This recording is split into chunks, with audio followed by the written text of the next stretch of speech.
আমাদের বাড়িতে এঁচোড়ের বিভিন্ন পদ পেঁয়াজ রসুন দিয়ে হয়ে থাকে। আজ ভাবলাম একটু নিরামিষ করে বানিয়ে ফেললাম এঁচোড়ের কোফতা। Hello friends, welcome back to Ojo and mom cooking and blogging. কোফতা বানানোর জন্য প্রথমে আমি এঁচোড়গুলোকে সেদ্ধ করে নিয়েছি। একটু কম সেদ্ধ করেছি, খুব বেশি সেদ্ধ করিনি। এবারে আমি একটা হ্যান্ড চপারের মধ্যে এঁচোড়টাকে নিয়ে নিলাম। তোমরা যদি বেশি সেদ্ধ করো তাহলে কিন্তু হাত দিয়ে চটকাতে পারো, তবে সেক্ষেত্রে জল থেকে যায়, তাই আমি হ্যান্ড চপার ব্যবহার করেছি যাতে একটু জল না থাকে।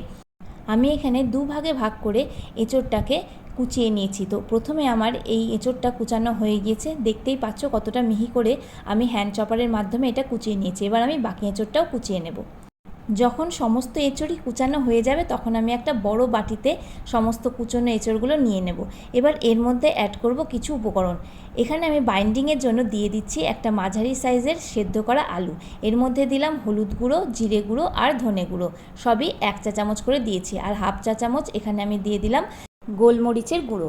আর আমি এখানে দিয়ে দিচ্ছি 2 টেবিল চামচ কর্নফ্লাওয়ার। যদি কর্নফ্লাওয়ার না থাকে তোমরা অবশ্যই ব্যবহার করতে পারো সাদা ময়দা বা বেসন।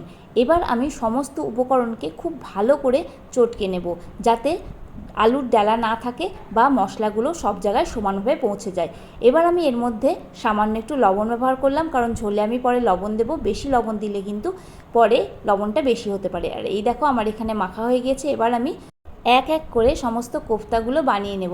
কোফতাগুলোর আকার বা সাইজ তোমাদের পছন্দের ওপরে নির্ভর করছে, যেমন ইচ্ছা তেমন তৈরি করে নিতেই পারো, কোনো অসুবিধা নেই। আমি এখানে গোল গোল করে কোফতাগুলোকে বানিয়ে নিচ্ছি। এই দেখো আমার কিন্তু এখানে সমস্ত কোফতা বানানো রেডি, মানে বাইন্ডিং করার। এখানে আমি খানিকটা মাখা রেখেছি, ওজো বড়া খাবে। এবার আমি মশলা দেখাই।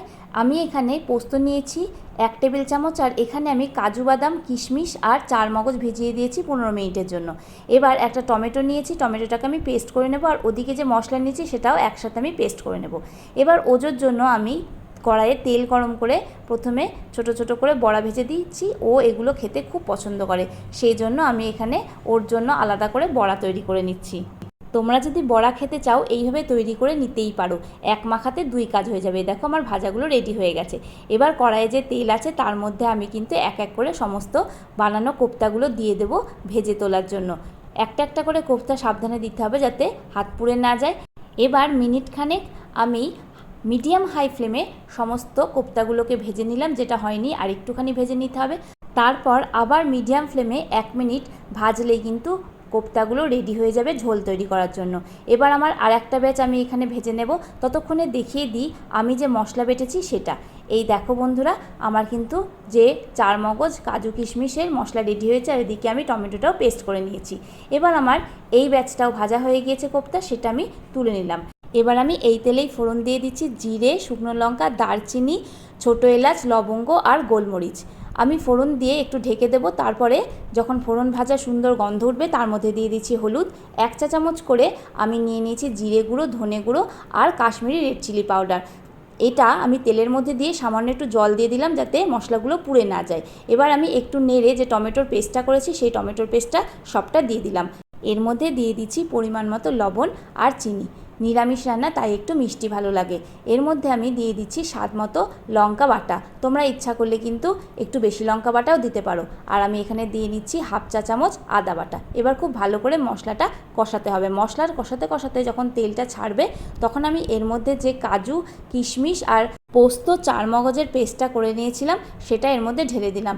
এই মশলাটা দেওয়ার পরে কিন্তু আমরা খুব বেশি নাড়ব না, মিডিয়াম ফ্লেমে মোটামুটি 30 থেকে 40 সেকেন্ড নাড়ার পরেই আমি এর মধ্যে দিয়ে দেব আরও স্বাদ মতো লবণ, চিনি যদি প্রয়োজন হয়। অবশ্যই কিন্তু স্বাদ একটু নিয়ে নিতে হবে, নাহলে বেশি হয়ে গেলে ভালো লাগবে না। এরপর আমি এর মধ্যে জল অ্যাড করছি, আর যে বাটিটা আমার মশলা ছিল সেই বাটিটা ধুয়েই আমি এখানে জল দিয়ে দিয়েছি।